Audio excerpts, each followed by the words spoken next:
Hello வணக்கம். So லைவில் பார்த்தீங்கன்னா செம சுவாரஸ்யமான சம்பவங்கள் எக்கச்சக்காக போயிட்டுருக்கு. ஸோ ஸ்டார்டிங்கே பார்த்தீங்கன்னா கானா வினோத்தோட பிறந்தநாள் இன்னைக்குன்னு சொல்லிட்டு அவர் வந்து அழகான ஒரு பாட்டல் அவங்க மனைவிக்காக பாட ரொம்ப அழகாக இருந்துச்சு.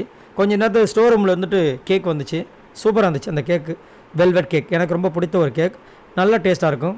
பட் சில்லுன்னு இருக்கிறதுனால இப்போ தொண்டை வந்து பேசி ஆகிறது நிர்பந்தால் சில்லுன்னு எதுவுமே சாப்பிட முடியாமல் நான் இருக்கேன். இந்த நேரத்தில் வந்துட்டு கேக் சாப்பிட்டுட்டு இருக்காங்க, ரைட். ஸோ இப்போ பார்த்தீங்கன்னா அது கேக் கட்டி முடிஞ்ச உடனே ஒரு பயங்கரமான சம்பவம். Big boss பாடுறாருங்க.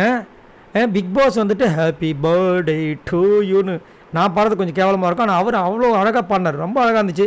எல்லாருமே அப்படியே ரொம்ப அப்படியே ரசித்தாங்க. நானும் ரொம்ப ரசித்தேன். கண்ணில் கண்ணீர் வந்துச்சு. ஏன் வந்துச்சுன்னு தெரில, ஏன் அழுதுன்னு தெரியல. அவர் பாடின அந்த வார்த்தையில் நானே ஒரு மாதிரி ஆகிட்டேன்.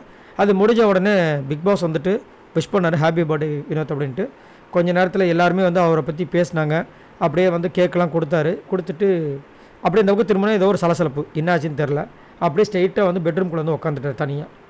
அவருடைய மனைவி ஞாபகம், அவங்க குழந்தைகள் ஞாபகம். ஏன் அப்படின்னா அந்த கேக்கில் வந்துட்டு அவங்களுடைய குழந்தை பெண் ஒன்று ஆண் ஒன்று, 2 பாப்பாவும் பேர் போட்டு ஹாப்பி பர்த்டே அப்பா அப்படின்னு நம்ம மிஸ் யூ அப்பாவோ சம்திங் ஐ லவ் யூ அப்பாவோ சம்திங் போட்டிருந்தாங்க. அங்கேயே கதறி அழுதுட்டார் இப்போ மனுஷன். என்னதான் இருந்தாலும் தன்னோட குழந்தைகளையும் மனைவி விட்டுட்டு வந்து இங்கே வந்து இவ்வளோ நாள் இருக்கிறது பெரிய விஷயம்.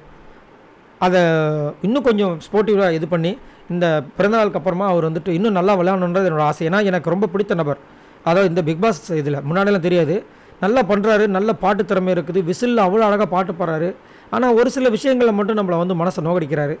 இந்த திவாகர் பின்னாடி போகாமல் அவரோட கேமை கொடுத்த, ஏன்னா டாஸ்கில் வந்து டாஸ்க் பீஸ்ட் மாதிரி போயிட்டுருக்காரு. இந்த சீசன் 9 மேபி அவர் கரெக்டாக வந்துட்டு இருந்தாருன்னா டாஸ்க் பீஸ்ட்டுன்னு பேர் வாங்கினாலும் ஆச்சரியப்பட்டிருக்காரு. இவரும் மேக்ஸிமம் இந்த கலையும் தான் நல்லா பண்ணிட்டு வராங்க. எஃப்ஜே கூட பெருசாக எல்லாம் இல்லை, ஆனால் இவங்க 2 பேரும் அடித்து நவுத்திட்டு இருக்காங்க.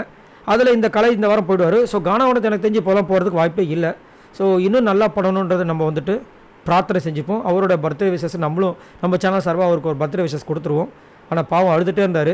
ஆனால் இந்த பர்த்டேவை மறக்கவே மாட்டார். ஏன்னா இன்டர்நேஷ்னல் டெலிவிஷன் சேனலில் பிக் பாஸோட அந்த குரலுக்காக எத்தனை பேர் ஏங்கிட்டு இருக்காங்க.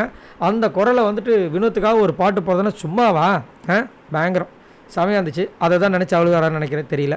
அவங்களுடைய ஃபேமிலியும் கண்டிப்பாக பார்த்து கண்டிப்பாக அங்கேயே கண்ணீர் விட்டுருப்பாங்க.